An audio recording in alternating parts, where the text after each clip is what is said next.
বৌদি। তুমি কিছু না বলে এই যে হুট করে চলে আসলা? হ্যাঁ বৌদি, আসলাম তোমাকে একটু দেখার জন্য। তুমি কেমন আছো? হ্যাঁ ভালো আছি। দাদাই কোথায়? দাদাই ঘরে নাকি? আচ্ছা বসো, তোমার দাদাই ঘরে, আমি ওরে ডাইকে আনতে আসি। আচ্ছা ঠিক আছে। কেমন আছো দাদা?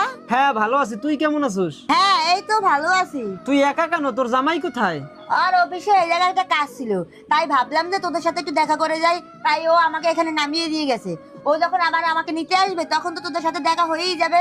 এই এদিকে একটু আসো তো, তোমার সাথে কথা আছে। আচ্ছা তুই দাঁড়া, তোর বৌদি মানে ডাকতেছে, দেখি তো কি বলে। কি হয়েছে? তুমি ডাকো কেন?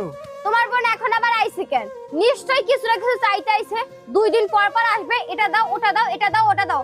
আমি তোমার স্রেফ বলতেছি, তোমার বোন যদি এখন কিছু চায় আর মুখের উপর বলবা যে কিছু দিতে পারবা না। যত সব 2 দিন পর পর আসবে, এটা দাও ওটা দাও। তুমি কিভাবে বুঝলে যে ও আমাদের কাছে আবার কিছু চাই?